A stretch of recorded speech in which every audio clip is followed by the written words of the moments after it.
안녕하세요. 밤이 깊었네요. 오늘 하루도 고생 많으셨죠? 편안하게 쉬면서 오늘 밤 따뜻한 옛날 이야기를 들어보세요. 옛날 옛적에 어느 한 상골 깊은 마을. 그 중에서도 가장 후미진 곳에 복녀 하븐누라는 여인이 살고 있었습니다. 이름은 복을 부르는 이름이었으나 그녀의 삶은 이름과는 정반대로 고단하기만 했지요. 늦가을 해가 일찍이 서산으로 넘어가고 방 안에는 벌써부터 싸늘한 기운이 감돌았습니다. 복녀는 그 엷은 어둠 속에서 희미한 등잔불 하나에 의지해 낡은 저고리를 깁고 있었습니다. 초가집 지붕의 집단은 얇아져서 찬바람이 틈새를 비집고 들어올 때마다 흙벽을 긁는 듯한 소리를 냈습니다. 방 안에는 젖은 흙냄새와 이웃집 굴뚝에서 새어나오는 저녁밥, 짖는 연기 냄새가 뒤섞여 가난과 외로움의 냄새를 만들어냈습니다. 그녀의 외로움은 그 연기처럼 방 안에 자욱하게 배어 있었습니다. 그녀가 바라보는 것이라곤 창호지 너머로 희미하게 흔들리는 마른 나뭇가지뿐이었습니다. 복녀는 남편을 일찍 여의고 시댁에서 쫓겨나다시피 하여 이 오두막에서 혼자 살고 있었습니다. 그녀가 시집 온 직후부터 집안에 우환이 겹치자 마을 사람들은 그녀를 살별, HE 이든 계집이라 수군댔습니다. 그녀에게는 말벗이라곤 마당을 쪼아대는 늙은 암탉 한 마리뿐이었습니다. 아가, 춥지 않느냐. 그녀는 닭에게 모이를 주며 겨우 말을 붙였습니다. 이상하게도 이 말 못하는 짐승 앞에서는 그녀의 혀가 굳어지지 않았습니다. 그때 살인문이 거칠게 열리는 소리와 함께한 여인이 마당으로 성큼성큼 들어섰습니다. 복녀의 손위, 신우인 맵시였습니다. 맵시는 제 이름처럼 맵시 있게 차려입었으나 그 얼굴에는 늘 심술이 가득했습니다. 그녀가 입은 빛 고운 비단치마는 흙바닥에 끌리는 복녀의 누더기, 옷과 지독한 대조를 이루었습니다. 그녀의 등장은 이 고요한 오두막에 찬 소리를 몰고 온 듯했습니다. 맵시는 방 안을 훑어보지도 않고 곧장 부엌의 뒤주로 향했습니다. 그 속에는 복녀가 밭일을 도와주고 품삯으로 받아 겨우내 먹으려 아껴둔 쌀 한 뎨박이 들어있었습니다. 맵시가 차가운 손으로 쌀자루를 거칠게 끄집어내자 복녀는 놀라 달려나와 그녀의 옷소매를 잡았습니다. 그녀의 눈빛은 애처로웠으나 입은 쉽게 떨어지지 않았습니다. 아주배우님. 그것은 겨울 나야.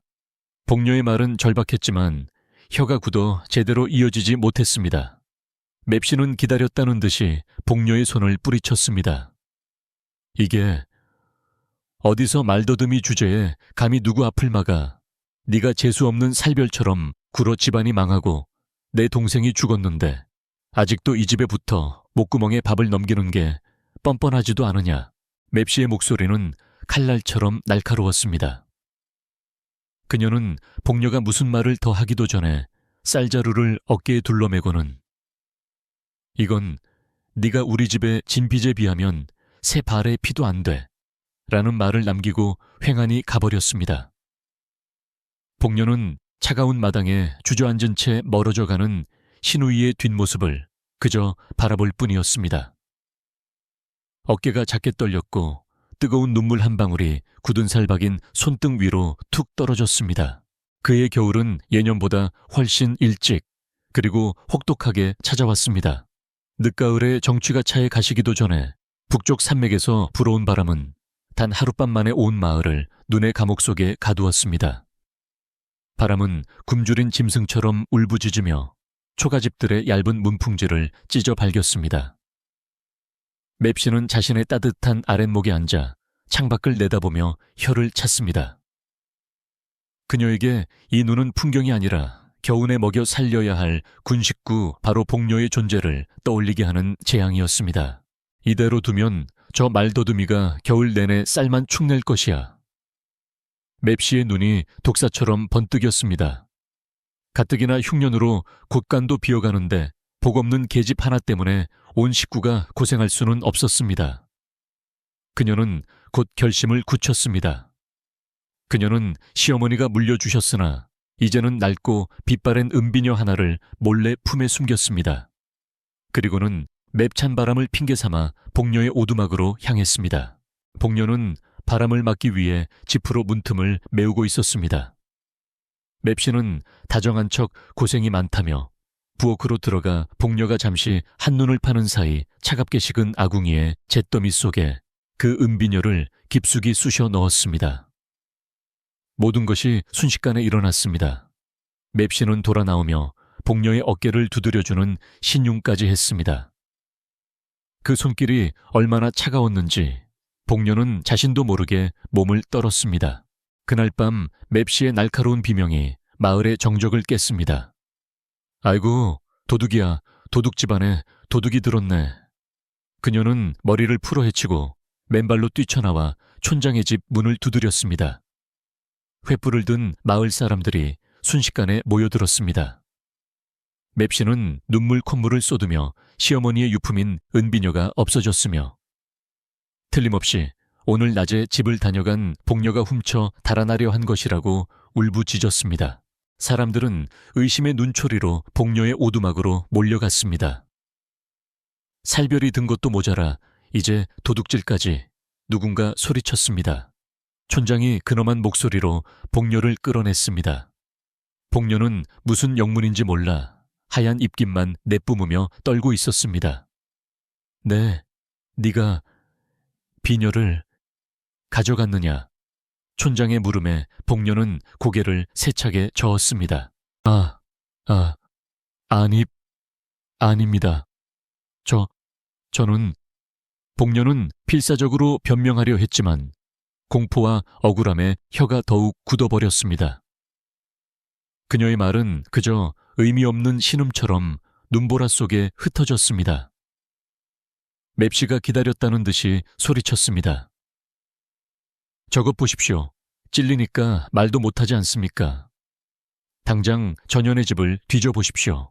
마을 남자 2명이 거칠게 오두막 안으로 들어가 닥치는 대로 물건을 헤집었습니다. 그리고 이내 한 명이 잿더미 속에서 무언가를 찾아 들고 나왔습니다. 찾았다. 여기 있다. 횃불빛에 은비녀가 번뜩였습니다. 복녀의 눈앞이 하얘졌습니다. 그녀는 자신이 함정에 빠졌다는 것을 깨달았지만 아무도 그녀의 말을 들어주지 않았습니다. 부정을 탔다 겨울이 오기 전에 부정한 것을 마을에서 몰아내야 한다. 촌장은 유교의 예법을 따지는 사람이었습니다. 그는 이 혹독한 겨울을 앞두고 마을에 부정을 두는 것을 용납할 수 없었습니다. 그는 복녀가 마을의 질서와 순수함을 더럽혔다고 선언했습니다.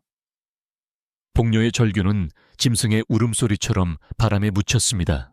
복녀는 얇은 저고리 하나만 걸친 채 마을 어귀의 성문 밖으로 무자비하게 내쫓겼습니다. 성문은 그녀의 등 뒤에서 쿵소리를 내며 닫혔습니다. 그것은 단순한 문이 아니라 그녀가 속했던 인간 사회와의 완전한 단절을 의미했습니다. 복녀는 이제 기댈 곳 하나 없는 완전한 타인이 되었습니다. 눈보라는 더욱 거세졌습니다. 복녀는 비틀거리며 눈밭을 걸었습니다.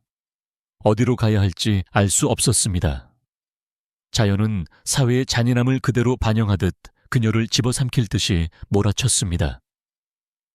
바람은 살을 애는 듯했고 얇은 옷은 이미 눈에 젖어 얼음장처럼 차가워졌습니다. 그녀의 발걸음은 점점 무거워졌고 감각은 무뎌졌습니다. 죽음의 그림자가 그녀를 따라오는 듯했습니다. 얼마나 걸었을까? 그녀는 더 이상 한 걸음도 뗄 수 없었습니다.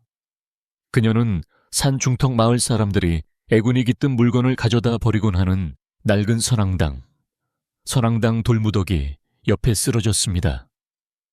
몸이 차갑게 식어가는 것을 느끼며 그녀는 이대로 얼어 죽는 것이 차라리 낫겠다고 생각했습니다. 모든 희망이 사라진 바로 그 순간이었습니다. 그녀의 의식이 희미해져 갈 때쯤 바람소리 사이로 아주 미약한 소리가 들려왔습니다. 그것은 짐승의 소리도 바람의 소리도 아니었습니다. 사람이 내는 고통스러운 신음소리였습니다. 복녀는 마지막 남은 힘을 쥐어짰습니다. 나 말고 또 누가? 그녀의 연민, 이 죽음의 공포를 이겼습니다. 복녀는 소리가 나는 쪽으로 기어갔습니다. 선앙당 뒤편 눈에 반쯤 파묻힌 집더미 속이었습니다. 그녀가 눈을 헤치자 한 남자가 웅크리고 있는 것이 보였습니다. 그는 사내였으나 행색은 거지보다 못했습니다. 그는 춥다 못해 이미 몸이 굳어가는 듯했고 감은 것인지 뜬 것인지 모를 두 눈은 초점이 없었습니다. 그는 눈이 멀어 있었습니다. 남자는 거의 숨이 멎어가고 있었습니다. 그의 품속에는 낡은 천 주머니 하나가 소중한 듯 안겨 있었는데 그 안에서 딱딱한 것들이 부딪히는 소리가 났습니다. 그것은 점을 칠 때 쓰는 산통, 수안통이었습니다. 그는 앞 못 보는 박수무당, 즉 맹인 점쟁이였던 것입니다. 그는 아마도 한양 같은 큰 고을에서 쫓겨나 이곳까지 흘러들었다가 이 눈보라를 만난 듯 했습니다. 복녀는 자신의 절망을 순간 잊었습니다. 자신보다 더 약하고 절박한 존재를 본 순간 그녀의 내면 깊숙한 곳에서 무언가가 솟아났습니다. 그녀는 망설이지 않고 자신의 하나뿐인 겉저고리 겉옷을 벗었습니다. 그리고는 얼어붙은 남자의 몸 위에 덮어주었습니다. 자신의 몸은 칼바람에 그대로 노출되었지만 그녀는 그것을 느낄 새도 없었습니다.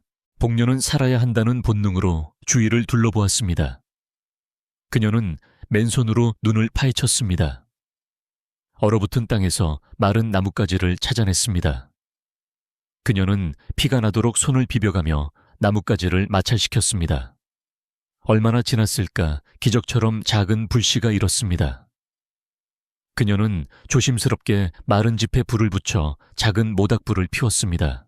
두 사람은 그렇게 짐승처럼 서로의 천과 작은 불씨에 의지해 지옥 같은 밤을 견뎌냈습니다. 다음 날 아침 폭설은 기적처럼 멎어 있었습니다. 남자는 간신히 의식을 차렸습니다. 그는 자신의 이름이 명민이라고 힘겹게 말했습니다. 복녀는 자신의 이름을 말하려 했지만 복 하는 소리만 나올 뿐이었습니다. 명은 그저 고개를 끄덕였습니다. 복녀는 쇠약해진 명을 부축했습니다. 그들은 더 깊은 산속으로 향했습니다. 다행히 복녀는 이 근처 지리를 잘 알고 있었습니다.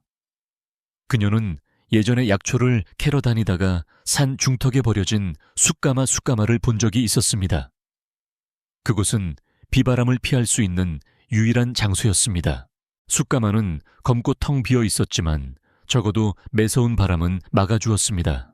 복녀는 명을 감아 안에 눕히고 다시 나가 마른 집과 땔감을 구해왔습니다. 그들은 비록 모든 것을 잃었지만 함께 살아남았습니다. 복녀는 차가운 숯가마 안에서 태어나서 처음으로 누군가에게 필요한 존재가 되었다는 이상한 온기를 느꼈습니다. 숯가마에서의 겨울은 그야말로 생존을 위한 사투였습니다. 바깥의 눈보라는 그칠 줄 몰랐고 숯가마 안의 온기는 복녀가 쉴 새 없이 모아온 땔감에만 의지했습니다. 추위와 굶주림 속에서 명의 몸은 급격히 쇠약해졌습니다. 그러던 어느 날 그는 불덩이 같은 고열에 시달리기 시작했습니다. 그의 숨소리는 끓는 물처럼 거칠어졌고 의식은 흐릿해졌습니다. 복녀는 절박했습니다. 이대로 두면 그는 하룻밤도 넘기지 못할 것 같았습니다. 그녀는 다시 눈보라 속으로 뛰어들었습니다. 약초 뭐라도 약이 될 만한 것을 찾아야 했습니다. 얼어붙은 손으로 눈을 파헤치던 그녀의 손끝에 무언가 가느다란 뿌리가 잡혔습니다. 그것은 눈 속에서 거의 죽어가고 있는 손가락 한마디만 한 작은 동자삼이었습니다.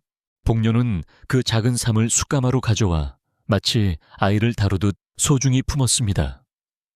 그녀는 얼마 남지 않은 쌀로 쓴 미음의 윗물을 조금씩 뿌려주고 밤에는 자신의 천으로 그것을 감쌌습니다. 신기하게도 얼어 죽어가던 삶은 그녀의 따뜻한 손길 속에서 서서히 생기를 되찾았습니다.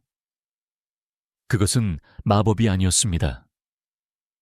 그것은 생명을 포기하지 않는 지극한 인내와 정성이었습니다. 며칠 뒤 삶이 완전히 기운을 차리자 복녀는 그것을 정성껏 다려 명의 입에 흘려 넣었습니다. 죽음의 문턱에 있던 명은 그 약을 마시고 서서히 의식을 차렸습니다. 그의 다른 감각들은 맹인이 된 후 극도로 예민해져 있었습니다. 그는 약의 기운을 느끼고 낮은 목소리로 말했습니다. 이것은 보통의 삶이 아니오. 생명에 온기가 담겨 있어. 처녀, 당신은 죽어가는 것을 살리는 손을 가졌구려. 혹독한 겨울이 지나고 산의 봄 기운이 돌자 명은 완전히 기력을 회복했습니다. 그는 복녀 덕분에 두 번째 삶을 얻었습니다. 어느 날 그는 복녀에게 자신의 낡은 산통 주머니를 가져다 달라고 했습니다. 나는 눈이 먼 점쟁이요. 당신은 나를 살렸으니 이제 내가 당신을 도울 차례요. 그는 복녀에게 말했습니다. 마을 사람들에 대해 당신이 아는 것을 모두 말해보시오. 복녀는 망설였습니다. 그녀는 자신의 말더듬이 때문에 사람들의 이야기를 하는 것을 두려워했습니다. 하지만 그녀는 명의 진지한 표정을 느끼고 천천히 입을 열었습니다. 그녀는 쌀을 훔친 시누이에 대한 원망이 아니라 장터에서 본 야채 파는 할머니의 슬픈 눈아픈 아들 때문에 걱정이 가득한 대장간 주인의 한숨을 이야기했습니다. 자신의 고통이 아닌 타인의 고통을 말할 때 이상하게도 그녀의 혀는 조금도 더듬거리지 않았습니다. 명은 그녀의 맑은 설명을 들으며 상아지를 뽑아 점괘를 냈습니다. 됐소. 이제 도움이 필요한 사람들을 이리로 데려오시오. 복녀는 처음으로 두려움이 아닌 용기를 안고 산을 내려갔습니다. 그녀는 마침 소를 잃어버리고 망연자실해 있던 이웃집 여인을 만났습니다. 복녀는 그 여인의 손을 잡고 또렷하게 말했습니다. 산 위에 현명한 분이 계십니다. 그분이 소를 찾는 길을 알려주실 겁니다. 명의 점과에는 무서울 정도로 정확했습니다. 그는 미래를 예언하는 것이 아니라 복녀의 순수한 관찰과 자신의 통찰력으로 과거에 얽힌 매듭을 풀어주었습니다. 그는 소를 잃은 여인에게 잃어버린 장소가 아니라 소를 훔쳐간 사람이 누구인지 그리고 그 사람이 왜 그랬는지를 알려주었습니다. 잃어버린 소는 이틀 만에 외양간으로 돌아왔습니다. 눈매운 점쟁이와 약초 처녀에 대한 소문이 산을 넘어 퍼져나가기 시작했습니다. 복녀는 명의 조언에 따라 산에서 자라는 귀한 약초들을 케어 아픈 사람들에게 나누어 주었습니다. 그들은 돈을 받지 않았습니다. 대신 사람들은 쌀, 소금, 옷감을 가져와 숯가마 앞을 채웠습니다. 검고 차갑던 숯가마는 사람들의 온기와 감사함으로 따뜻하고 아늑한 공간이 되었습니다. 이 소문은 맵시의 귀에도 들어갔습니다. 마침 그녀는 노름에 빠진 아들 때문에 집안의 땅 문서까지 저당 잡힐 위기에 처해 있었습니다. 산속에 용한 점쟁이가 있다니 혹시 그 계집인가? 맵시는 의심 반 절박한 반으로 얼굴을 수건으로 가린 채 몰래 산을 올랐습니다. 숯가마 앞에 이르자 그녀는 깨끗한 무명옷을 입고 허리를 꼿꼿이 편 채 사람들에게 약초를 나누어주는 복녀를 보고 숨이 멎는 듯 했습니다. 복녀는 시누이를 즉시 알아보았습니다. 심장이 쿵 내려앉았지만 그녀는 도망치지 않고 그 자리에 섰습니다. 명은 낯선 이의 불안한 기척과 복녀의 긴장된 숨소리를 느끼고 복녀에게 조용히 물었습니다. 어떤 분이시오? 복녀는 떨리는 목소리를 가다듬고 맵시의 인상착의를 명에게 설명했습니다. 명은 산통을 흔들었습니다. 대나무 가지들이 흩어지는 소리가 유난히 차갑게 들렸습니다. 명은 점괘를 뽑아들고 나지막이 말했습니다. 점과에 이르기를 남의 눈에서 피눈물을 뽑아 얻은 재물은 춘삼월 춘산쥐 눈처럼 녹아내릴 것이라. 맵시의 어깨가 움찔했습니다. 명은 계속했습니다. 눈보라 속으로 다른 이를 내몬 그 손이 지금 모래를 움켜쥐려 하고 있구나. 허나 움킬수록 더 빨리 빠져나갈 것이다. 맵시는 그 말에 온몸이 얼어붙었습니다. 그들이 모든 것을 알고 있었습니다. 그녀가 복녀에게 무슨 짓을 했는지, 그리고 지금 자기 아들이 무슨 짓을 하고 있는지 모두 꿰뚫어 보고 있었습니다. 그녀는 공포에 질려 의악 비명을 지르며 뒤돌아 도망쳤습니다. 너무 서두른 나머지 그녀는 산을 내려가는 길에 발을 헛디뎌 굴러 떨어졌습니다. 맵시가 산에서 굴러 다리가 부러지고 그녀의 아들이 노름비주로 집안의 마지막 남은 재산까지 탕진했다는 소문은 숫감에도 전해졌습니다. 하지만 복녀와 명은 그 소식에 동요하지 않았습니다. 그들은 그저 묵묵히 약초를 다듬고 사람들의 아픈 이야기를 들어줄 뿐이었습니다. 그러던 어느 날 숫감의 뜻밖의 손님이 찾아왔습니다. 그는 비단 도포를 입고 위험 있는 태도를 지녔으나 얼굴에는 깊은 시름이 서려 있었습니다.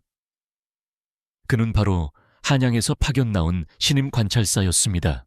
관찰사는 사실 몇 년 전 수도의 권력 다툼 속에서 정적 의모함을 받아 좌천되었던 인물이었습니다.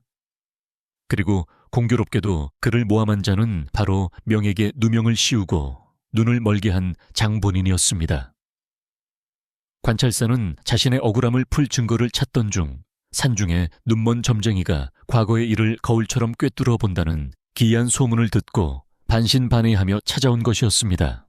그는 명의 앞에 앉았습니다. 명은 복녀에게 손님의 인상을 묻지 않고 그저 찻잔을 내밀었습니다. 복녀가 직접 덕은 약초 차였습니다. 차를 한 모금 마신 관찰사는 그 맑고 깊은 향에 놀랐습니다. 이 차는 마음을 편안하게 해주는군. 그가 입을 열었습니다. 명은 조용히 대답했습니다. 대감의 마음속 불, 이 너무 뜨거워. 그 열기가 여기까지 느껴집니다. 관찰사는 깜짝 놀라 몸을 바로 했습니다. 그대는 내가 누군지 아는가? 명은 고개를 저었습니다. 중요한 것은 대감이 누구인지가 아니라 무엇을 잃었는지입니다. 그리고 명은 복녀를 돌아보았습니다. 복녀는 이제 명의 눈이자 목소리였습니다. 그녀는 더 이상 말을 더듬지 않는 맑은 목소리로 명이 읊어주는 점괘를 하나씩 전달하기 시작했습니다. 그것은 점괘라기보다는 몇 년 전 한양의 궁궐 깊은 곳에서 일어났던 음모에 대한 정확한 증언이었습니다. 붉은 인장, 이 찍힌 거짓 서찰, 독이 든 탕약, 그리고 진실을 말하려다 눈을 잃은 한 사내. 복녀의 목소리로 지난날의 진실이 흘러나올 때마다 관찰사의 얼굴은 창백해졌습니다. 그가 찾던 마지막 증거의 조각이 바로 여기에 있었습니다. 관찰사는 명과 복녀에게 깊이 머리를 숙였습니다. 그는 한양으로 돌아가 즉시 왕에게 상소를 올리고 사건을 재조사했습니다. 거짓은 결국 진실을 이기지 못했습니다. 명을 해쳤던 간신배는 모든 죄가 드러나 유배형에 처해졌고 명은 억울한 누명을 벗었습니다. 왕은 명의 지혜를 높이사 그를 다시 궁궐의 관직으로 불렀습니다. 이 소식이 전해지자 마을은 발칵 뒤집혔습니다. 그들이 부정하다며 눈보라 속으로 내쫓았던 복녀가 실은 귀인의 은인이었던 것입니다. 맵시가 저지른 악행도 만천에 드러났습니다. 촌장을 비롯한 마을 사람들은 부끄러움에 고개를 들지 못했습니다. 그들은 자신들의 어리석음으로 가장 귀한 보석을 잃을 뻔했음을 깨달았습니다. 재산을 모두 잃고 다리까지 절개된 맵시는 마을 사람들의 차가운 외면 속에서 쓸쓸히 남은 생을 보내야 했습니다. 왕은 명에게 큰 상을 내리려 했습니다. 그러나 명은 한양으로 돌아가는 것을 정중히 사양했습니다. 신은 이미 세상을 보는 가장 밝은 눈을 얻었으니 더 바랄 것이 없습니다. 그가 말한 밝은 눈은 바로 복녀의 순수한 마음이었습니다. 명과 복녀는 왕이 내린 상으로 숯가마가 있던 산자락 아래 마을이 한눈에 내려다 보이는 양지 바른 곳에 땅을 샀습니다. 그들은 높은 담장이 있는 대궐 같은 집 대신 튼튼한 기와 기와집을 얹고 넓은 마루가 있는 따뜻한 집을 지었습니다. 집 주위에는 온갖 약초가 자라는 너른 밭을 일구었습니다. 그들의 부는 금은 보화가 아니었습니다. 그것은 마을 사람들의 진심 어린 존경이었고 두 사람이 함께 맞이하는 평화로운 아침이었습니다. 복녀는 더 이상 말더듬이나 살별이 아닌 약시 부인이라 불리며 존경받았습니다. 그녀는 집 한쪽에 작은 서당을 열어 마을 아이들에게 약초의 이름과 함께 사람을 귀하게 여기는 마음을 가르쳤습니다. 어느덧 또다시 따뜻한 봄날이 찾아왔습니다. 지독했던 겨울의 눈은 흔적도 없이 사라지고 약시 부인의 뜰에는 꽃들이 만발했습니다. 명은 툇마루에 조용히 앉아 새들의 지저김을 듣고 있었습니다.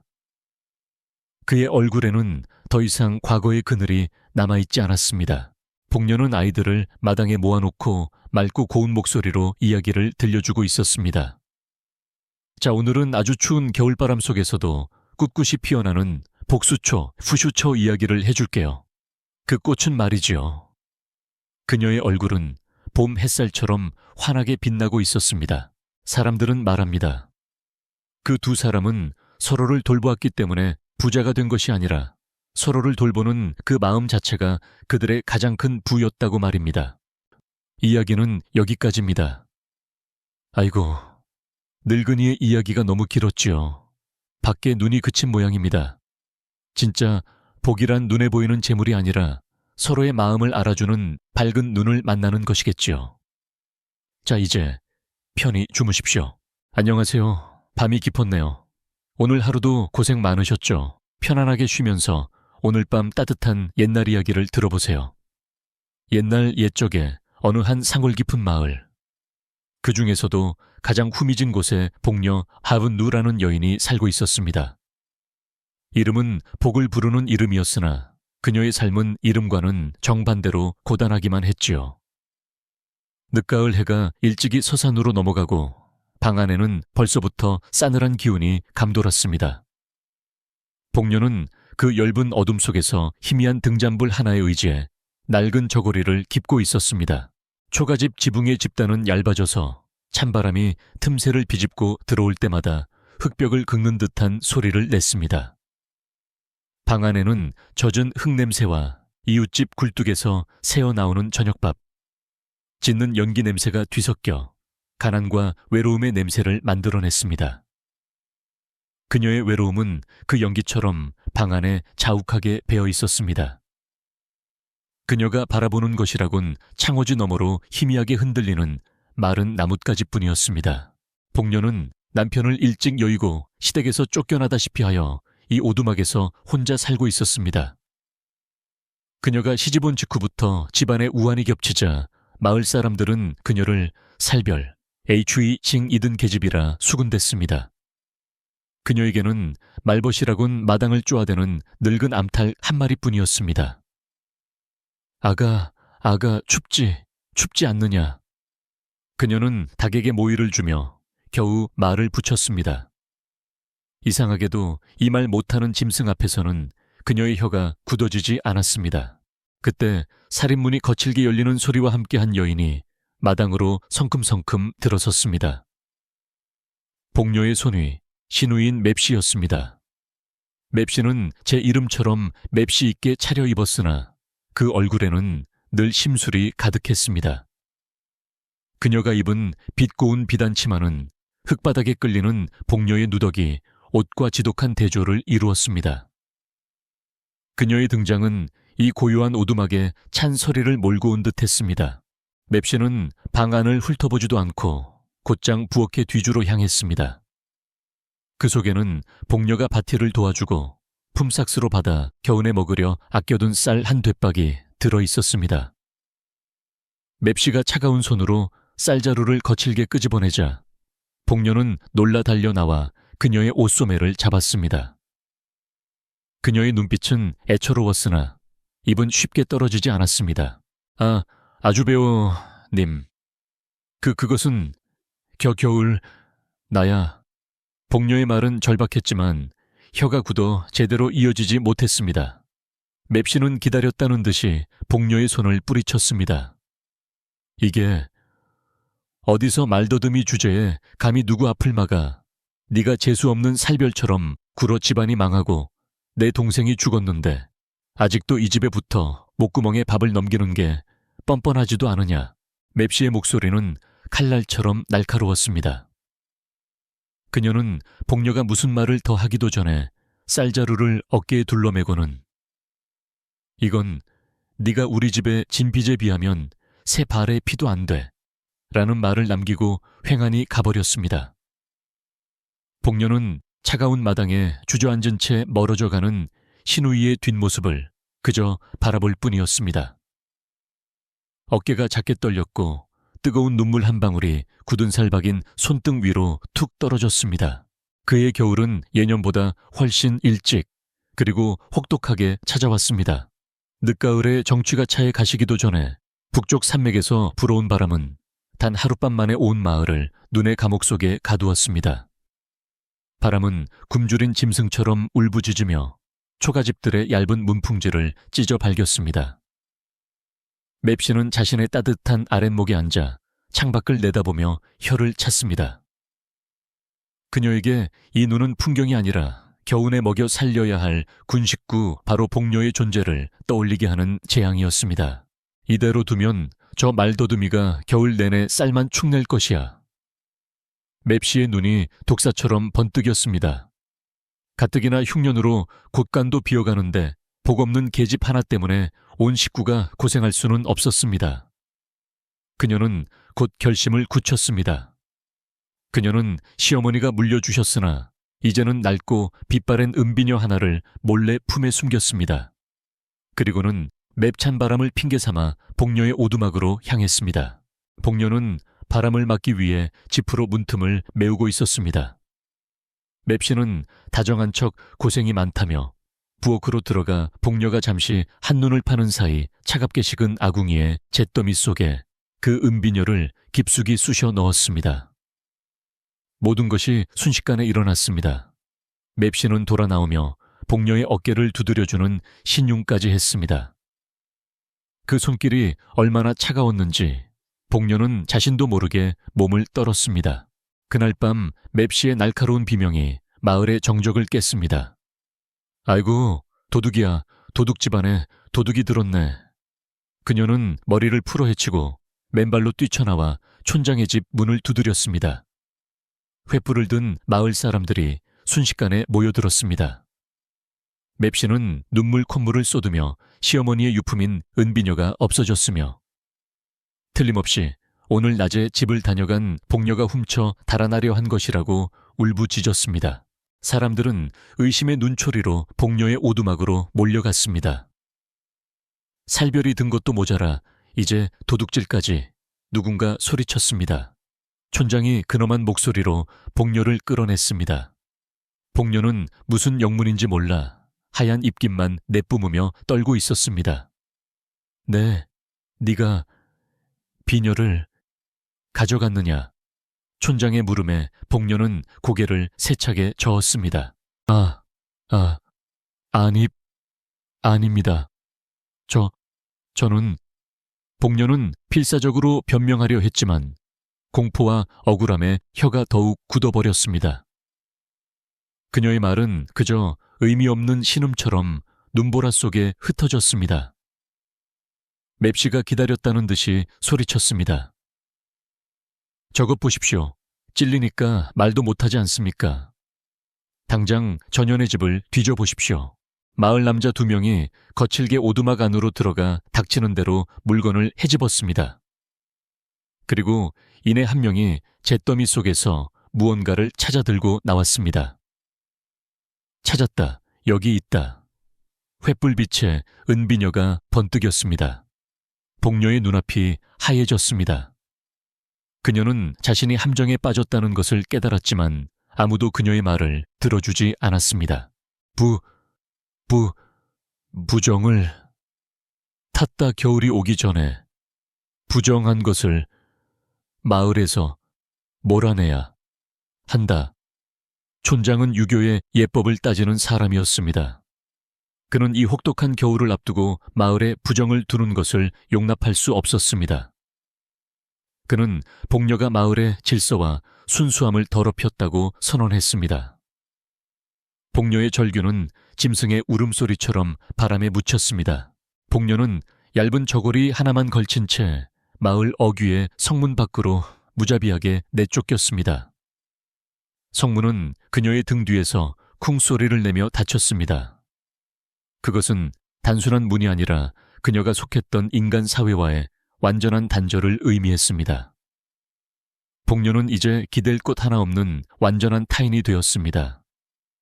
눈보라는 더욱 거세졌습니다. 복녀는 비틀거리며 눈밭을 걸었습니다. 어디로 가야 할지 알 수 없었습니다. 자연은 사회의 잔인함을 그대로 반영하듯 그녀를 집어삼킬 듯이 몰아쳤습니다. 바람은 살을 애는 듯했고 얇은 옷은 이미 눈에 젖어 얼음장처럼 차가워졌습니다. 그녀의 발걸음은 점점 무거워졌고 감각은 무뎌졌습니다. 죽음의 그림자가 그녀를 따라오는 듯했습니다. 얼마나 걸었을까?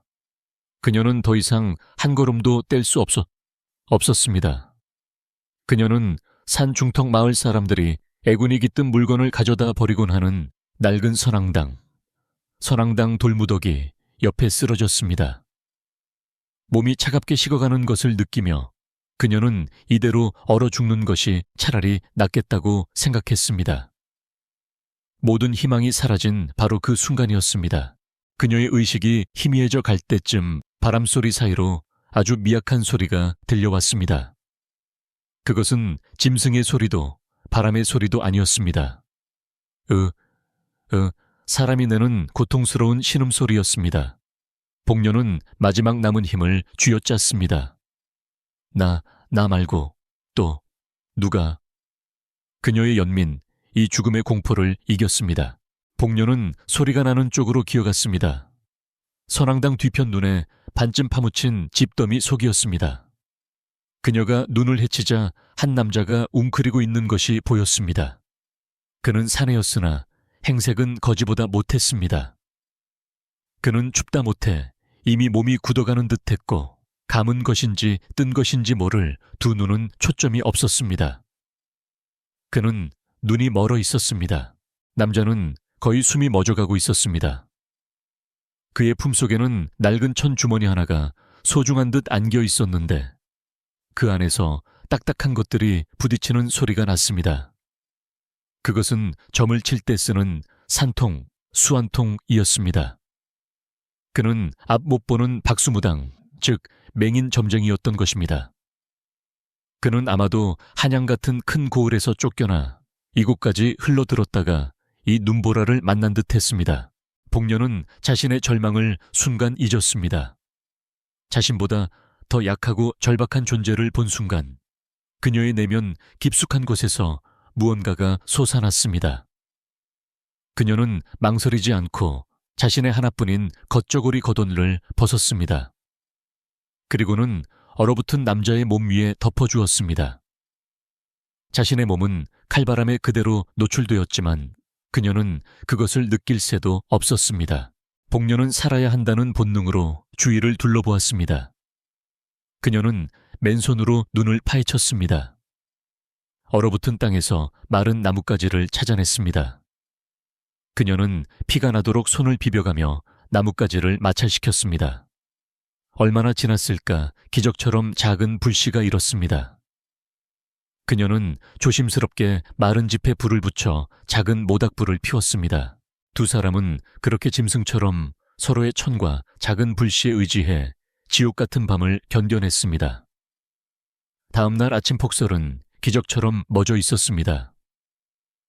남자는 간신히 의식을 차렸습니다. 그는 자신의 이름이 명민이라고 힘겹게 말했습니다. 복녀는 자신의 이름을 말하려 했지만 복 하는 소리만 나올 뿐이었습니다. 명은 그저 고개를 끄덕였습니다. 복녀는 쇠약해진 명을 부축했습니다. 그들은 더 깊은 산속으로 향했습니다. 다행히 복녀는 이 근처 지리를 잘 알고 있었습니다. 그녀는 예전에 약초를 캐러 다니다가 산 중턱에 버려진 숯가마를 본 적이 있었습니다. 그곳은 비바람을 피할 수 있는 유일한 장소였습니다. 숯가마는 검고 텅 비어 있었지만 적어도 매서운 바람은 막아주었습니다. 복녀는 명을 감아 안에 눕히고 다시 나가 마른 집과 땔감을 구해왔습니다. 그들은 비록 모든 것을 잃었지만 함께 살아남았습니다. 복녀는 차가운 숯가마 안에서 태어나서 처음으로 누군가에게 필요한 존재가 되었다는 이상한 온기를 느꼈습니다. 숯가마에서의 겨울은 그야말로 생존을 위한 사투였습니다. 바깥의 눈보라는 그칠 줄 몰랐고 숯가마 안의 온기는 복녀가 쉴 새 없이 모아온 땔감에만 의지했습니다. 추위와 굶주림 속에서 명의 몸은 급격히 쇠약해졌습니다. 그러던 어느 날 그는 불덩이 같은 고열에 시달리기 시작했습니다. 그의 숨소리는 끓는 물처럼 거칠어졌고 의식은 흐릿해졌습니다. 복녀는 절박했습니다. 이대로 두면 그는 하룻밤도 넘기지 못할 것 같았습니다. 그녀는 다시 눈보라 속으로 뛰어들었습니다. 약초 뭐라도 약이 될 만한 것을 찾아야 했습니다. 얼어붙은 손으로 눈을 파헤치던 그녀의 손끝에 무언가 가느다란 뿌리가 잡혔습니다. 그것은 눈 속에서 거의 죽어가고 있는 손가락 한마디만 한 작은 동자삼이었습니다. 복녀는 그 작은 삼을 숯가마로 가져와 마치 아이를 다루듯 소중히 품었습니다. 그녀는 얼마 남지 않은 쌀로 쓴 미음의 윗물을 조금씩 뿌려주고 밤에는 자신의 천으로 그것을 감쌌습니다. 신기하게도 얼어 죽어가던 삶은 그녀의 따뜻한 손길 속에서 서서히 생기를 되찾았습니다. 그것은 마법이 아니었습니다. 그것은 생명을 포기하지 않는 지극한 인내와 정성이었습니다. 며칠 뒤 삶이 완전히 기운을 차리자 복녀는 그것을 정성껏 다려 명의 입에 흘려 넣었습니다. 죽음의 문턱에 있던 명은 그 약을 마시고 서서히 의식을 차렸습니다. 그의 다른 감각들은 맹인이 된 후 극도로 예민해져 있었습니다. 그는 약의 기운을 느끼고 낮은 목소리로 말했습니다. 이것은 보통의 삶이 아니오. 생명에 온기가 담겨 있어. 처녀, 당신은 죽어가는 것을 살리는 손을 가졌구려. 혹독한 겨울이 지나고 산의 봄 기운이 돌자 명은 완전히 기력을 회복했습니다. 그는 복녀 덕분에 두 번째 삶을 얻었습니다. 어느 날 그는 복녀에게 자신의 낡은 산통 주머니를 가져다 달라고 했습니다. 나는 눈이 먼 점쟁이요. 당신은 나를 살렸으니 이제 내가 당신을 도울 차례요. 그는 복녀에게 말했습니다. 마을 사람들에 대해 당신이 아는 것을 모두 말해보시오. 복녀는 망설였습니다. 그녀는 자신의 말더듬이 때문에 사람들의 이야기를 하는 것을 두려워했습니다. 하지만 그녀는 명의 진지한 표정을 느끼고 천천히 입을 열었습니다. 그녀는 쌀을 훔친 시누이에 대한 원망이 아니라 장터에서 본 야채 파는 할머니의 슬픈 눈아픈 아들 때문에 걱정이 가득한 대장간 주인의 한숨을 이야기했습니다. 자신의 고통이 아닌 타인의 고통을 말할 때 이상하게도 그녀의 혀는 조금도 더듬거리지 않았습니다. 명은 그녀의 맑은 설명을 들으며 상아지를 뽑아 점괘를 냈습니다. 됐소. 이제 도움이 필요한 고의 필요한 사람들을 이리로 데려오시오. 복녀는 처음으로 두려움이 아닌 용기를 안고 산을 내려갔습니다. 그녀는 마침 소를 잃어버리고 망연자실해 있던 이웃집 여인을 만났습니다. 복녀는 그 여인의 손을 잡고 또렷하게 말했습니다. 산 위에 현명한 분이 계십니다. 그분이 소를 찾는 길을 알려주실 겁니다. 명의 점괘에는 무서울 정도로 정확했습니다. 그는 미래를 예언하는 것이 아니라 복녀의 순수한 관찰과 자신의 통찰력으로 과거에 얽힌 매듭을 풀어주었습니다. 그는 소를 잃은 여인에게 잃어버린 장소가 아니라 소를 훔쳐간 사람이 누구인지, 그리고 그 사람이 왜 그랬는지를 알려주었습니다. 잃어버린 소는 이틀 만에 외양간으로 돌아왔습니다. 눈매운 점쟁이와 약초 처녀에 대한 소문이 산을 넘어 퍼져나가기 시작했습니다. 복녀는 명의 조언에 따라 산에서 자라는 귀한 약초들을 캐어 아픈 사람들에게 나누어 주었습니다. 그들은 돈을 받지 않았습니다. 대신 사람들은 쌀, 소금, 옷감을 가져와 숯가마 앞을 채웠습니다. 검고 차갑던 숯가마는 사람들의 온기와 감사함으로 따뜻하고 아늑한 공간이 되었습니다. 이 소문은 맵시의 귀에도 들어갔습니다. 마침 그녀는 노름에 빠진 아들 때문에 집안의 땅 문서까지 저당 잡힐 위기에 처해 있었습니다. 산속에 용한 점쟁이가 있다니 혹시 그 계집인가? 맵시는 의심 반 절박한 반으로 얼굴을 수건으로 가린 채 몰래 산을 올랐습니다. 숯가마 앞에 이르자 그녀는 깨끗한 무명옷을 입고 허리를 꼿꼿이 편 채 사람들에게 약초를 나누어주는 복녀를 보고 숨이 멎는 듯 했습니다. 복녀는 시누이를 즉시 알아보았습니다. 심장이 쿵 내려앉았지만 그녀는 도망치지 않고 그 자리에 섰습니다. 명은 낯선 이의 불안한 기척과 복녀의 긴장된 숨소리를 느끼고 복녀에게 조용히 물었습니다. 어떤 분이시오? 복녀는 떨리는 목소리를 가다듬고 맵시의 인상착의를 명에게 설명했습니다. 명은 산통을 흔들었습니다. 대나무 가지들이 흩어지는 소리가 유난히 차갑게 들렸습니다. 명은 점괘를 뽑아들고 나지막이 말했습니다. 점과에 이르기를 남의 눈에서 피눈물을 뽑아 얻은 재물은 춘삼월 춘산쥐 눈처럼 녹아내릴 것이라. 맵시의 어깨가 움찔했습니다. 명은 계속했습니다. 눈보라 속으로 다른 이를 내몬 그 손이 지금 모래를 움켜쥐려 하고 있구나. 허나 움킬수록 더 빨리 빠져나갈 것이다. 맵시는 그 말에 온몸이 얼어붙었습니다. 그들이 모든 것을 알고 있었습니다. 그녀가 복녀에게 무슨 짓을 했는지, 그리고 지금 자기 아들이 무슨 짓을 하고 있는지 모두 꿰뚫어 보고 있었습니다. 그녀는 공포에 질려 의악 비명을 지르며 뒤돌아 도망쳤습니다. 너무 서두른 나머지 그녀는 산을 내려가는 길에 발을 헛디뎌 굴러 떨어졌습니다. 맵시가 산에서 굴러 다리가 부러지고 그녀의 아들이 노름비주로 집안의 마지막 남은 재산까지 탕진했다는 소문은 숫감에도 전해졌습니다. 하지만 복녀와 명은 그 소식에 동요하지 않았습니다. 그들은 그저 묵묵히 약초를 다듬고 사람들의 아픈 이야기를 들어줄 뿐이었습니다. 그러던 어느 날 숫감의 뜻밖의 손님이 찾아왔습니다. 그는 비단 도포를 입고 위험 있는 태도를 지녔으나 얼굴에는 깊은 시름이 서려 있었습니다. 그는 바로 한양에서 파견 나온 신임 관찰사였습니다. 관찰사는 사실 몇 년 전 수도의 권력 다툼 속에서 정적 의모함을 받아 좌천되었던 인물이었습니다. 그리고 공교롭게도 그를 모함한 자는 바로 명에게 누명을 씌우고 눈을 멀게 한 장본인이었습니다. 관찰사는 자신의 억울함을 풀 증거를 찾던 중 산중에 눈먼 점쟁이가 과거의 일을 거울처럼 꿰뚫어 본다는 기이한 소문을 듣고 반신반의하며 찾아온 것이었습니다. 그는 명의 앞에 앉았습니다.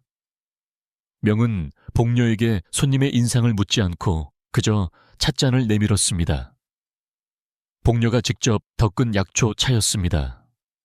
차를 한 모금 마신 관찰사는 그 맑고 깊은 향에 놀랐습니다. 이 차는 마음을 편안하게 해주는군. 그가 입을 열었습니다. 명은 조용히 대답했습니다. 대감의 마음속 불, 이 너무 뜨거워.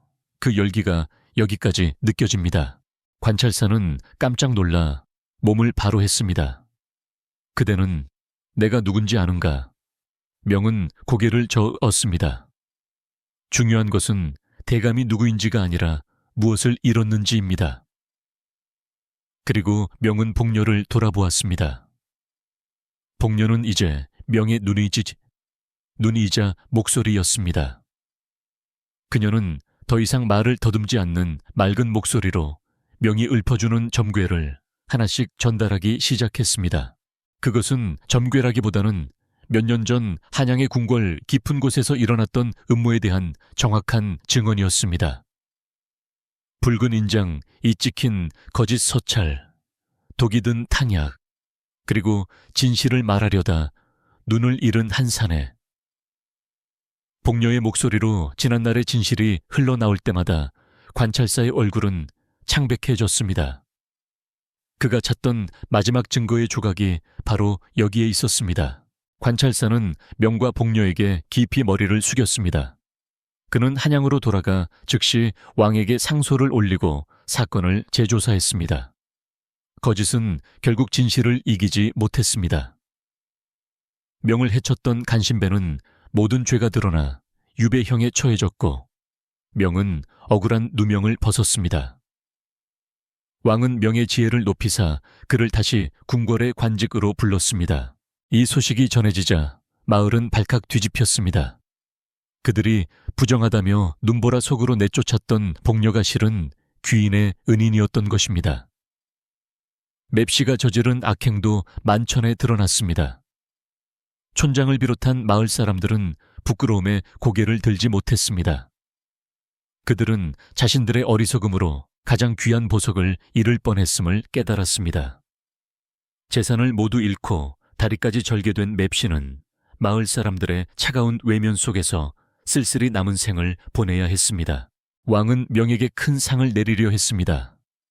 그러나 명은 한양으로 돌아가는 것을 정중히 사양했습니다. 신은 이미 세상을 보는 가장 밝은 눈을 얻었으니 더 바랄 것이 없습니다.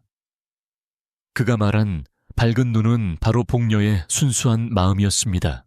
명과 복녀는 왕이 내린 상으로 숯가마가 있던 산자락 아래 마을이 한눈에 내려다 보이는 양지 바른 곳에 땅을 샀습니다. 그들은 높은 담장이 있는 대궐 같은 집 대신 튼튼한 기와 기와집을 얹고 넓은 마루가 있는 따뜻한 집을 지었습니다. 집 주위에는 온갖 약초가 자라는 너른 밭을 일구었습니다.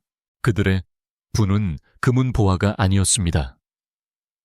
그것은 마을 사람들의 진심 어린 존경이었고 두 사람이 함께 맞이하는 평화로운 아침이었습니다. 복녀는 더 이상 말더듬이나 살별이 아닌 약시 부인이라 불리며 존경받았습니다. 그녀는 집 한쪽에 작은 서당을 열어 마을 아이들에게 약초의 이름과 함께 사람을 귀하게 여기는 마음을 가르쳤습니다. 어느덧 또다시 따뜻한 봄날이 찾아왔습니다. 지독했던 겨울의 눈은 흔적도 없이 사라지고 약시 부인의 뜰에는 꽃들이 만발했습니다. 명은 툇마루에 조용히 앉아 새들의 지저김을 듣고 있었습니다. 그의 얼굴에는 더 이상 과거의 그늘이 남아있지 않았습니다. 복녀는 아이들을 마당에 모아놓고 맑고 고운 목소리로 이야기를 들려주고 있었습니다.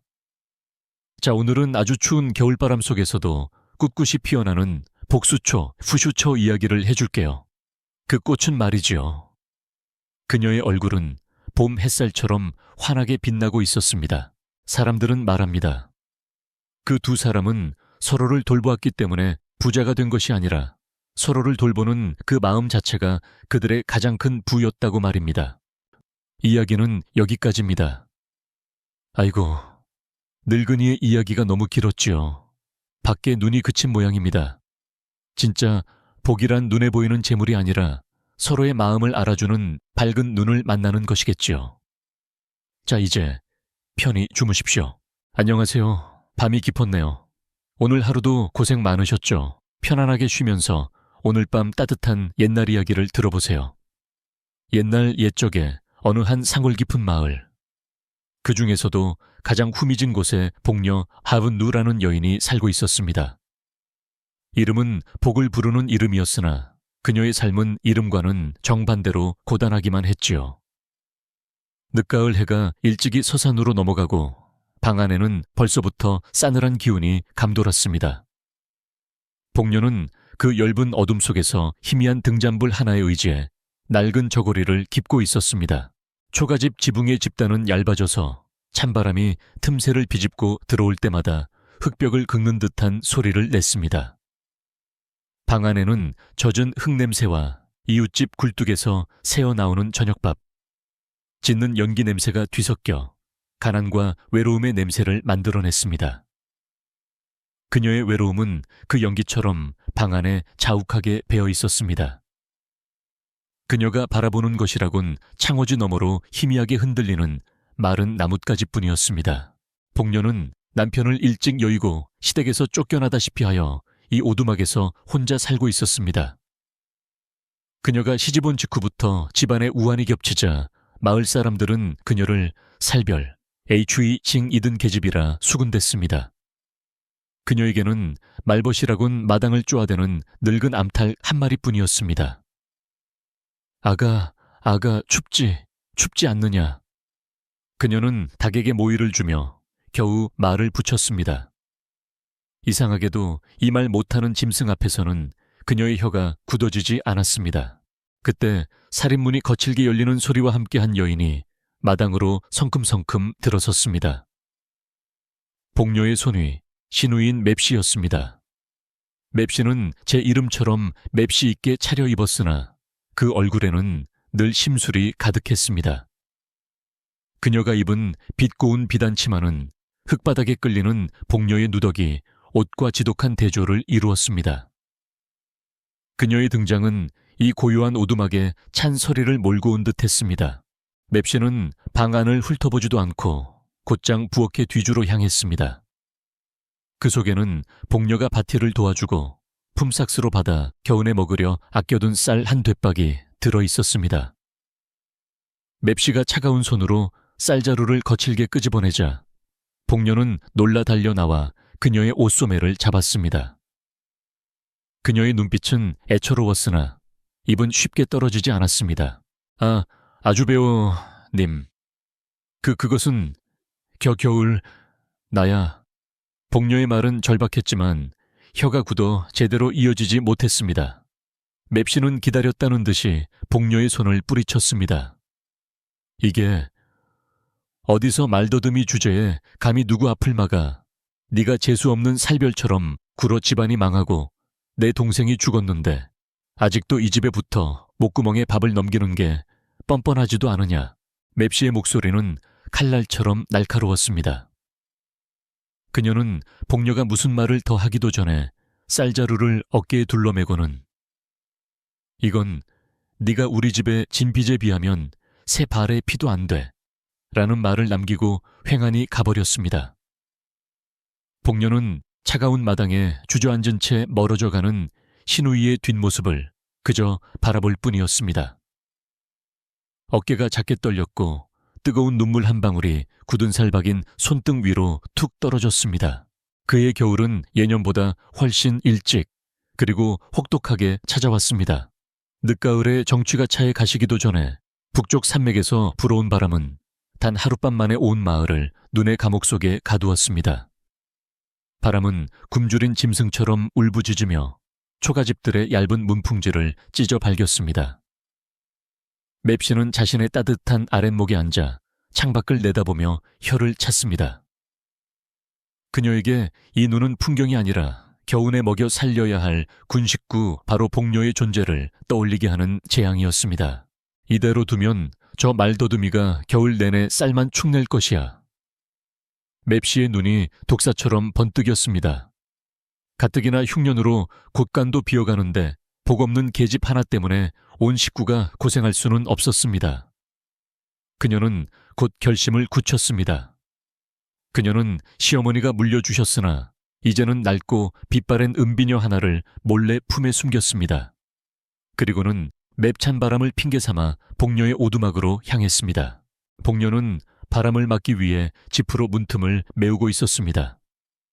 맵씨는 다정한 척 고생이 많다며 부엌으로 들어가 복녀가 잠시 한눈을 파는 사이 차갑게 식은 아궁이에 잿더미 속에 그 은비녀를 깊숙이 쑤셔 넣었습니다. 모든 것이 순식간에 일어났습니다. 맵씨는 돌아 나오며 복녀의 어깨를 두드려주는 신용까지 했습니다. 그 손길이 얼마나 차가웠는지 복녀는 자신도 모르게 몸을 떨었습니다. 그날 밤 맵시의 날카로운 비명이 마을의 정적을 깼습니다. 아이고, 도둑이야. 도둑 집안에 도둑이 들었네. 그녀는 머리를 풀어헤치고 맨발로 뛰쳐나와 촌장의 집 문을 두드렸습니다. 횃불을 든 마을 사람들이 순식간에 모여들었습니다. 맵시는 눈물 콧물을 쏟으며 시어머니의 유품인 은비녀가 없어졌으며 틀림없이 오늘 낮에 집을 다녀간 복녀가 훔쳐 달아나려 한 것이라고 울부짖었습니다. 사람들은 의심의 눈초리로 복녀의 오두막으로 몰려갔습니다. 살별이 든 것도 모자라 이제 도둑질까지 누군가 소리쳤습니다. 촌장이 근엄한 목소리로 복녀를 끌어냈습니다. 복녀는 무슨 영문인지 몰라 하얀 입김만 내뿜으며 떨고 있었습니다. 네, 네가 비녀를 가져갔느냐? 촌장의 물음에 복녀는 고개를 세차게 저었습니다. 아닙니다. 저는 복녀는 필사적으로 변명하려 했지만 공포와 억울함에 혀가 더욱 굳어버렸습니다. 그녀의 말은 그저 의미 없는 신음처럼 눈보라 속에 흩어졌습니다. 맵시가 기다렸다는 듯이 소리쳤습니다. 저것 보십시오. 찔리니까 말도 못하지 않습니까? 당장 전현의 집을 뒤져보십시오. 마을 남자 2명이 거칠게 오두막 안으로 들어가 닥치는 대로 물건을 헤집었습니다. 그리고 이내 한 명이 잿더미 속에서 무언가를 찾아 들고 나왔습니다. 찾았다. 여기 있다. 횃불빛에 은비녀가 번뜩였습니다. 복녀의 눈앞이 하얘졌습니다. 그녀는 자신이 함정에 빠졌다는 것을 깨달았지만 아무도 그녀의 말을 들어주지 않았습니다. 부정을 탔다 겨울이 오기 전에 부정한 것을 마을에서 몰아내야 한다.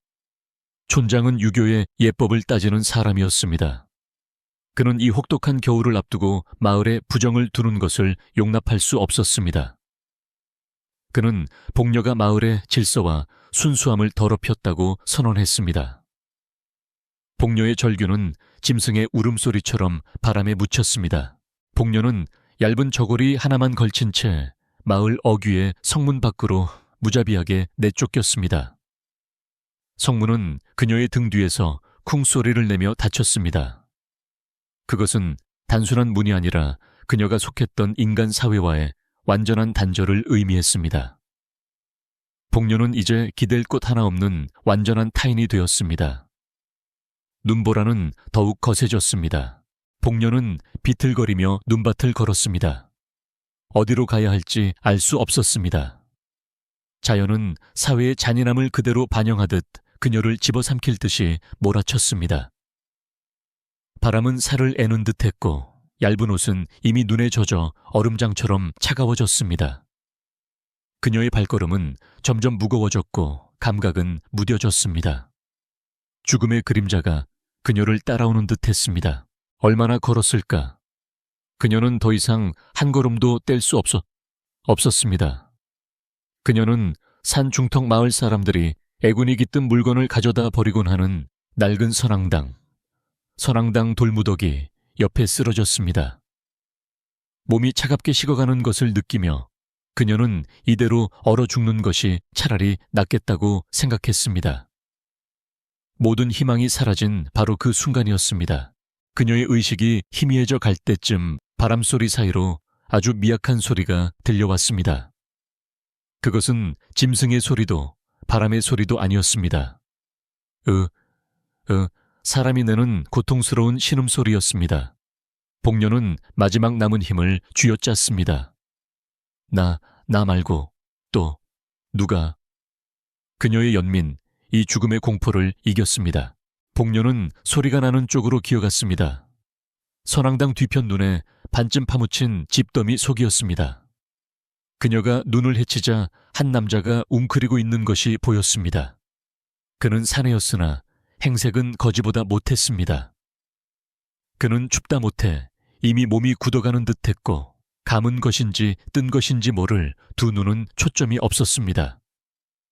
그는 눈이 멀어 있었습니다. 남자는 거의 숨이 멎어가고 있었습니다. 그의 품속에는 낡은 천 주머니 하나가 소중한 듯 안겨 있었는데 그 안에서 딱딱한 것들이 부딪히는 소리가 났습니다. 그것은 점을 칠 때 쓰는 산통, 수완통이었습니다. 그는 앞 못 보는 박수무당, 즉 맹인 점쟁이였던 것입니다. 그는 아마도 한양 같은 큰 고을에서 쫓겨나 이곳까지 흘러들었다가 이 눈보라를 만난 듯 했습니다. 복녀는 자신의 절망을 순간 잊었습니다. 자신보다 더 약하고 절박한 존재를 본 순간 그녀의 내면 깊숙한 곳에서 무언가가 솟아났습니다. 그녀는 망설이지 않고 자신의 하나뿐인 겉저고리 겉옷을 벗었습니다. 그리고는 얼어붙은 남자의 몸 위에 덮어주었습니다. 자신의 몸은 칼바람에 그대로 노출되었지만 그녀는 그것을 느낄 새도 없었습니다. 복녀는 살아야 한다는 본능으로 주위를 둘러보았습니다. 그녀는 맨손으로 눈을 파헤쳤습니다. 얼어붙은 땅에서 마른 나뭇가지를 찾아냈습니다. 그녀는 피가 나도록 손을 비벼가며 나뭇가지를 마찰시켰습니다. 얼마나 지났을까 기적처럼 작은 불씨가 일었습니다. 그녀는 조심스럽게 마른 짚에 불을 붙여 작은 모닥불을 피웠습니다. 두 사람은 그렇게 짐승처럼 서로의 천과 작은 불씨에 의지해 지옥 같은 밤을 견뎌냈습니다. 다음 날 아침 폭설은 기적처럼 멎어 있었습니다. 남자는 간신히 의식을 차렸습니다. 그는 자신의 이름이 명민이라고 힘겹게 말했습니다. 복녀는 자신의 이름을 말하려 했지만 복 하는 소리만 나올 뿐이었습니다. 명은 그저 고개를 끄덕였습니다. 복녀는 쇠약해진 명을 부축했습니다. 그들은 더 깊은 산속으로 향했습니다. 다행히 복녀는 이 근처 지리를 잘 알고 있었습니다. 그녀는 예전에 약초를 캐러 다니다가 산 중턱에 버려진 숯가마를 본 적이 있었습니다. 그곳은 비바람을 피할 수 있는 유일한 장소였습니다. 숯가마는 검고 텅 비어 있었지만 적어도 매서운 바람은 막아주었습니다. 복녀는 명을 감아 안에 눕히고 다시 나가 마른 집과 땔감을 구해왔습니다. 그들은 비록 모든 것을 잃었지만 함께 살아남았습니다. 복녀는 차가운 숯가마 안에서 태어나서 처음으로 누군가에게 필요한 존재가 되었다는 이상한 온기를 느꼈습니다. 숯가마에서의 겨울은 그야말로 생존을 위한 사투였습니다. 바깥의 눈보라는 그칠 줄 몰랐고 숯가마 안의 온기는 복녀가 쉴 새 없이 모아온 땔감에만 의지했습니다. 추위와 굶주림 속에서 명의 몸은 급격히 쇠약해졌습니다. 그러던 어느 날 그는 불덩이 같은 고열에 시달리기 시작했습니다. 그의 숨소리는 끓는 물처럼 거칠어졌고 의식은 흐릿해졌습니다. 복녀는 절박했습니다. 이대로 두면 그는 하룻밤도 넘기지 못할 것 같았습니다. 그녀는 다시 눈보라 속으로 뛰어들었습니다. 약초, 뭐라도 약이 될 만한 것을 찾아야 했습니다. 얼어붙은 손으로 눈을 파헤치던 그녀의 손끝에 무언가 가느다란 뿌리가 잡혔습니다. 그것은 눈 속에서 거의 죽어가고 있는 손가락 한마디만 한 작은 동자삼이었습니다. 복녀는 그 작은 삼을 숯가마로 가져와 마치 아이를 다루듯 소중히 품었습니다. 그녀는 얼마 남지 않은 쌀로 쓴 미음의 윗물을 조금씩 뿌려주고 밤에는 자신의 천으로 그것을 감쌌습니다. 신기하게도 얼어 죽어가던 삶은 그녀의 따뜻한 손길 속에서 서서히 생기를 되찾았습니다. 그것은 마법이 아니었습니다. 그것은 생명을 포기하지 않는 지극한 인내와 정성이었습니다. 며칠 뒤 삶이 완전히 기운을 차리자 복녀는 그것을 정성껏 다려 명의 입에 흘려 넣었습니다. 죽음의 문턱에 있던 명은 그 약을 마시고 서서히 의식을 차렸습니다. 그의 다른 감각들은 맹인이 된 후 극도로 예민해져 있었습니다. 그는 약의 기운을 느끼고 낮은 목소리로 말했습니다. 이것은 보통의 삶이 아니오. 생명의 온기가 담겨 있어. 처녀, 당신은 죽어가는 것을 살리는 손을 가졌구려. 혹독한 겨울이 지나고 산의 봄 기운이 돌자 명은 완전히 기력을 회복했습니다. 그는 복녀 덕분에 두 번째 삶을 얻었습니다. 어느 날 그는 복녀에게 자신의 낡은 산통 주머니를 가져다 달라고 했습니다. 나는 눈이 먼 점쟁이요. 당신은 나를 살렸으니 이제 내가 당신을 도울 차례요. 그는 복녀에게 말했습니다. 마을 사람들에 대해 당신이 아는 것을 모두 말해보시오. 복녀는 망설였습니다. 그녀는 자신의 말더듬이 때문에 사람들의 이야기를 하는 것을 두려워했습니다. 하지만 그녀는 명의 진지한 표정을 느끼고 천천히 입을 열었습니다. 그녀는 쌀을 훔친 시누이에 대한 원망이 아니라 장터에서 본 야채 파는 할머니의 슬픈 눈 아픈 아들 때문에 걱정이 가득한 대장간 주인의 한숨을 이야기했습니다. 자신의 고통이 아닌 타인의 고통을 말할 때 이상하게도 그녀의 혀는 조금도 더듬거리지 않았습니다. 명은 그녀의 맑은 설명을 들으며 상아지를 뽑아 점괘를 냈습니다. 됐소. 이제 도움이 필요한 사람들을 이리로 데려오시오. 복녀는 처음으로 두려움이 아닌 용기를 안고 산을 내려갔습니다. 그녀는 마침 소를 잃어버리고 망연자실에 있던 이웃집 여인을 만났습니다. 복녀는 그 여인의 손을 잡고 또렷하게 말했습니다. 산 위에 현명한 분이 계십니다. 그분이 소를 찾는 길을 알려주실 겁니다. 명의 점괘는 무서울 정도로 정확했습니다. 그는 미래를 예언하는 것이 아니라 복녀의 순수한 관찰과 자신의 통찰력으로 과거에 얽힌 매듭을 풀어주었습니다.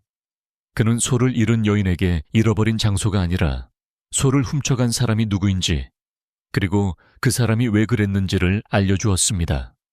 잃어버린 소는 이틀 만에 외양간으로 돌아왔습니다. 눈매운 점쟁이와 약초 처녀에 대한 소문이 산을 넘어 퍼져나가기 시작했습니다. 복녀는 명의 조언에 따라 산에서 자라는 귀한 약초들을 케어 아픈 사람들에게 나누어 주었습니다. 그들은 돈을 받지 않았습니다. 대신 사람들은 쌀, 소금, 옷감을 가져와 숯가마 앞을 채웠습니다. 검고 차갑던 숯가마는 사람들의 온기와 감사함으로 따뜻하고 아늑한 공간이 되었습니다. 이 소문은 맵시의 귀에도 들어갔습니다.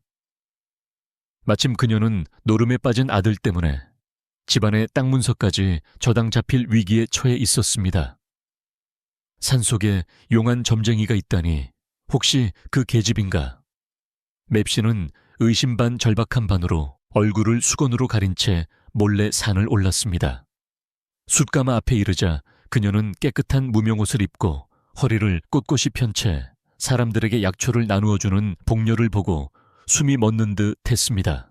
복녀는 시누이를 즉시 알아보았습니다.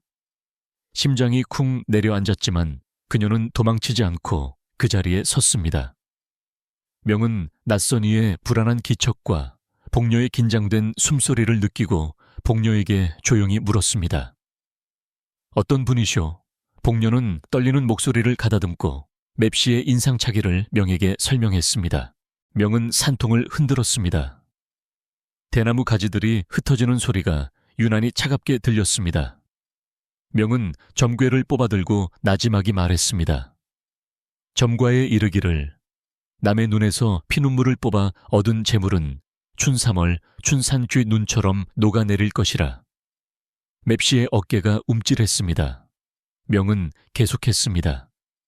눈보라 속으로 다른 이를 내몬 그 손이 지금 모래를 움켜쥐려 하고 있구나. 허나 움킬수록 더 빨리 빠져나갈 것이다.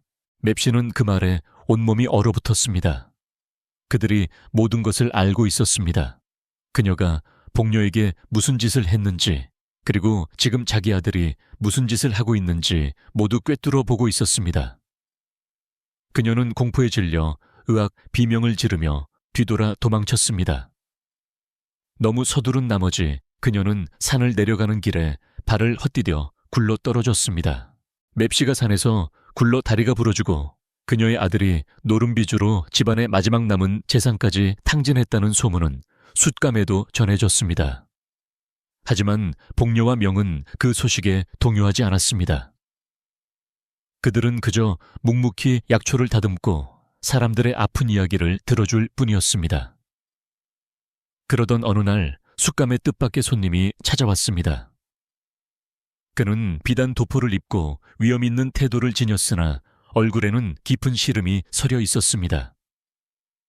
그는 바로 한양에서 파견 나온 신임 관찰사였습니다. 관찰사는 사실 몇 년 전 수도의 권력 다툼 속에서 정적 의모함을 받아 좌천되었던 인물이었습니다. 그리고 공교롭게도 그를 모함한 자는 바로 명에게 누명을 씌우고 눈을 멀게 한 장본인이었습니다.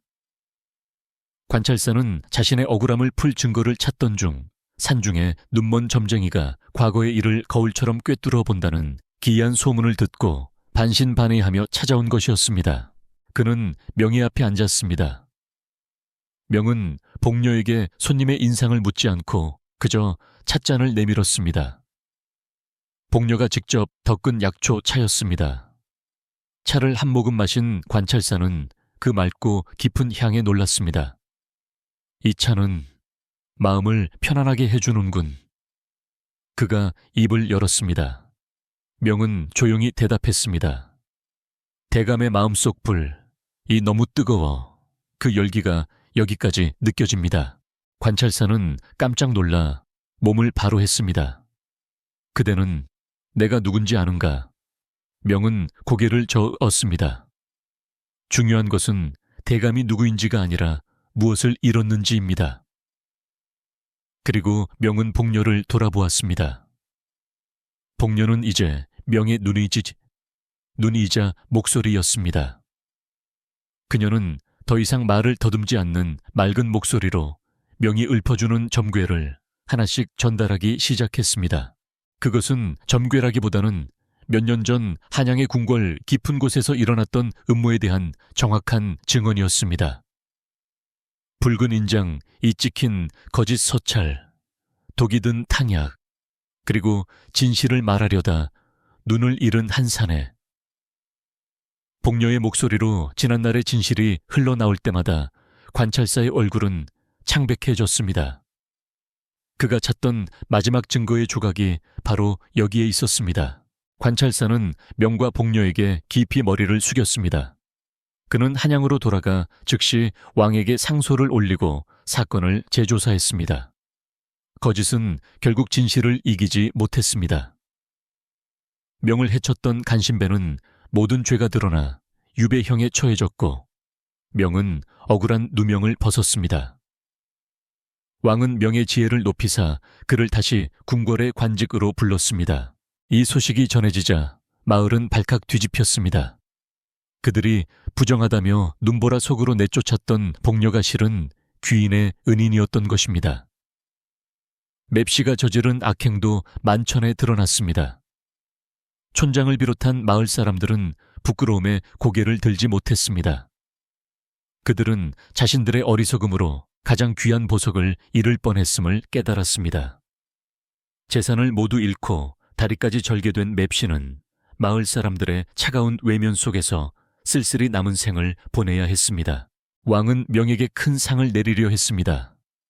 그러나 명은 한양으로 돌아가는 것을 정중히 사양했습니다. 신은 이미 세상을 보는 가장 밝은 눈을 얻었으니 더 바랄 것이 없습니다. 그가 말한 밝은 눈은 바로 복녀의 순수한 마음이었습니다.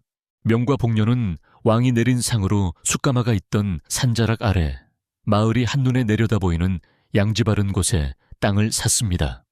그들은 높은 담장이 있는 대궐 같은 집 대신 튼튼한 기와 기와짐을 얹고 넓은 마루가 있는 따뜻한 집을 지었습니다. 집 주위에는 온갖 약초가 자라는 너른 밭을 일구었습니다. 그들의 부는 금은 보화가 아니었습니다. 그것은 마을 사람들의 진심 어린 존경이었고 두 사람이 함께 맞이하는 평화로운 아침이었습니다. 복녀는 더 이상 말더듬이나 살별이 아닌 약시 부인이라 불리며 존경받았습니다.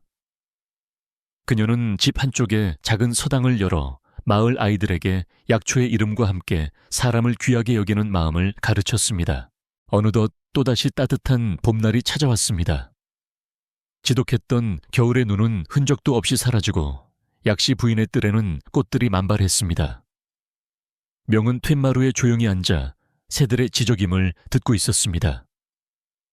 그의 얼굴에는 더 이상 과거의 그늘이 남아있지 않았습니다.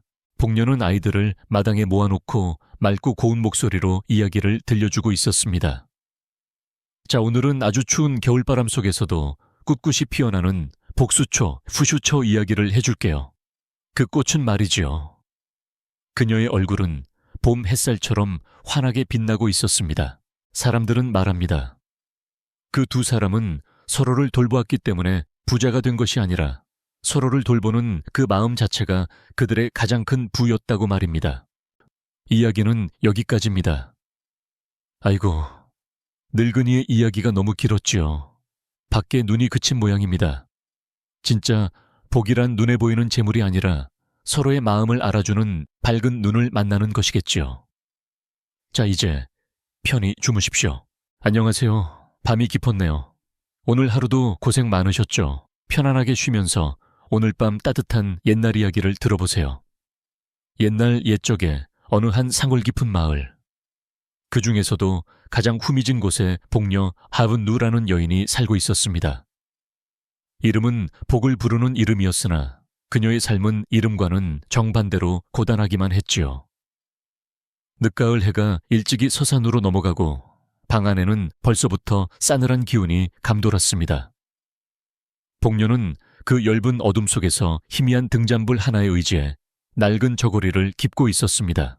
초가집 지붕의 집단은 얇아져서 찬바람이 틈새를 비집고 들어올 때마다 흙벽을 긁는 듯한 소리를 냈습니다. 방 안에는 젖은 흙냄새와 이웃집 굴뚝에서 새어나오는 저녁밥, 짖는 연기 냄새가 뒤섞여 가난과 외로움의 냄새를 만들어냈습니다. 그녀의 외로움은 그 연기처럼 방 안에 자욱하게 배어 있었습니다. 그녀가 바라보는 것이라곤 창호지 너머로 희미하게 흔들리는 마른 나뭇가지뿐이었습니다. 복녀는 남편을 일찍 여의고 시댁에서 쫓겨나다시피 하여 이 오두막에서 혼자 살고 있었습니다. 그녀가 시집온 직후부터 집안에 우환이 겹치자 마을 사람들은 그녀를 살별, HE 이든 계집이라 수군댔습니다. 그녀에게는 말벗이라곤 마당을 쪼아대는 늙은 암탉 한 마리뿐이었습니다. 아가, 춥지 않느냐. 그녀는 닭에게 모이를 주며 겨우 말을 붙였습니다. 이상하게도 이 말 못하는 짐승 앞에서는 그녀의 혀가 굳어지지 않았습니다. 그때 살인문이 거칠게 열리는 소리와 함께 한 여인이 마당으로 성큼성큼 들어섰습니다. 복녀의 손위, 신우인 맵시였습니다. 맵시는 제 이름처럼 맵시 있게 차려입었으나 그 얼굴에는 늘 심술이 가득했습니다. 그녀가 입은 빛 고운 비단치마는 흙바닥에 끌리는 복녀의 누더기, 옷과 지독한 대조를 이루었습니다. 그녀의 등장은 이 고요한 오두막에 찬 소리를 몰고 온 듯했습니다. 맵시는 방 안을 훑어보지도 않고 곧장 부엌의 뒤주로 향했습니다.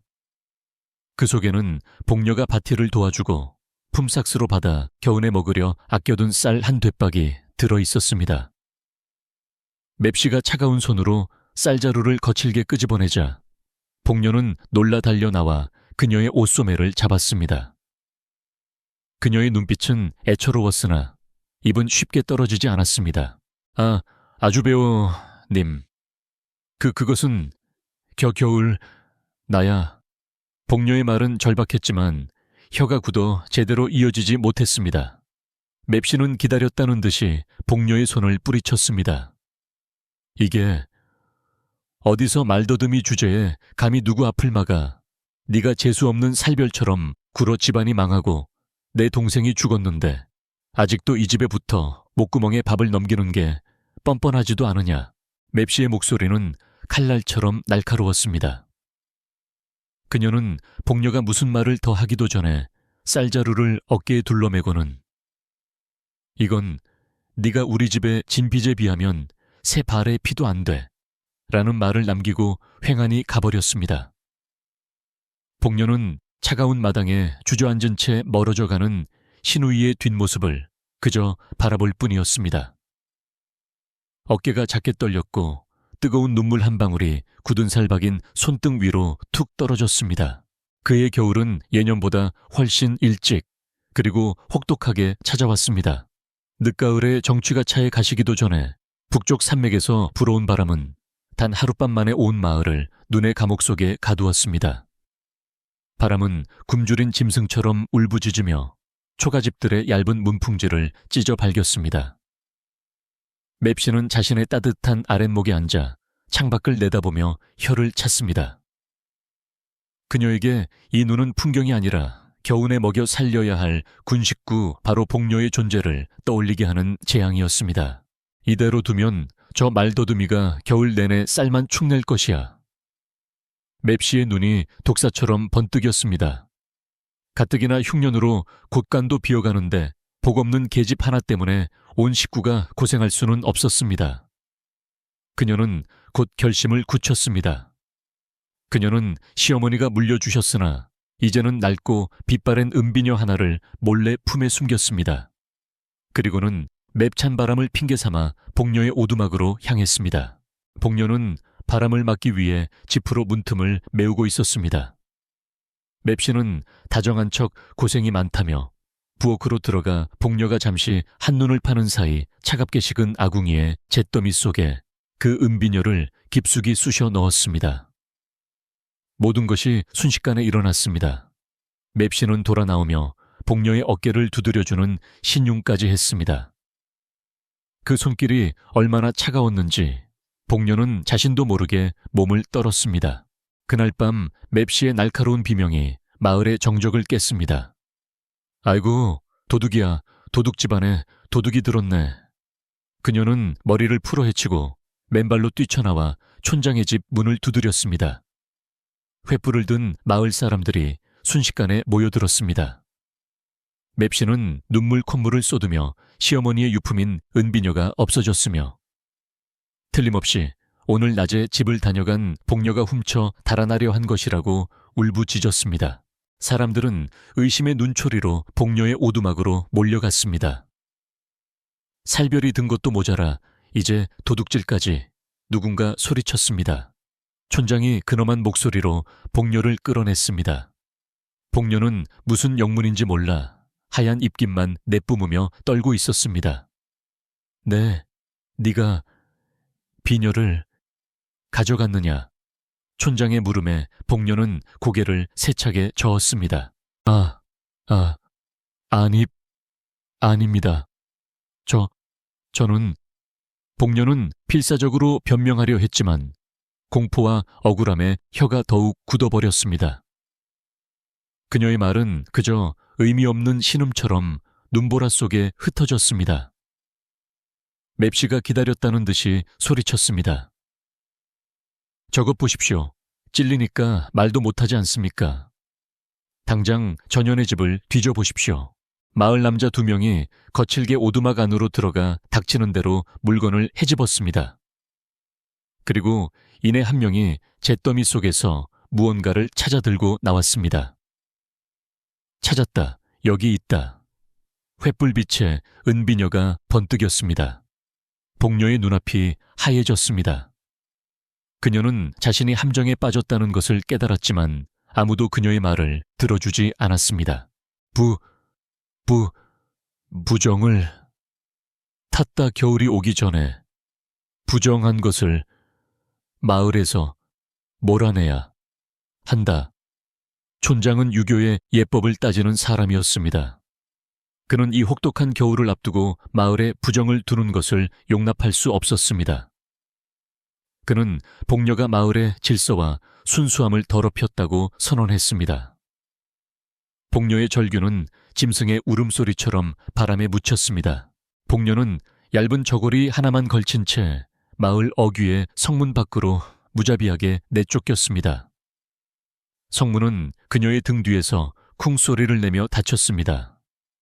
그것은 단순한 문이 아니라 그녀가 속했던 인간 사회와의 완전한 단절을 의미했습니다. 복녀는 이제 기댈 곳 하나 없는 완전한 타인이 되었습니다. 눈보라는 더욱 거세졌습니다. 복녀는 비틀거리며 눈밭을 걸었습니다. 어디로 가야 할지 알 수 없었습니다. 자연은 사회의 잔인함을 그대로 반영하듯 그녀를 집어삼킬 듯이 몰아쳤습니다. 바람은 살을 애는 듯했고 얇은 옷은 이미 눈에 젖어 얼음장처럼 차가워졌습니다. 그녀의 발걸음은 점점 무거워졌고 감각은 무뎌졌습니다. 죽음의 그림자가 그녀를 따라오는 듯했습니다. 얼마나 걸었을까? 그녀는 더 이상 한 걸음도 뗄 수 없었습니다. 그녀는 산 중턱 마을 사람들이 애군이 깃든 물건을 가져다 버리곤 하는 낡은 선앙당 돌무더기 옆에 쓰러졌습니다. 몸이 차갑게 식어가는 것을 느끼며 그녀는 이대로 얼어 죽는 것이 차라리 낫겠다고 생각했습니다. 모든 희망이 사라진 바로 그 순간이었습니다.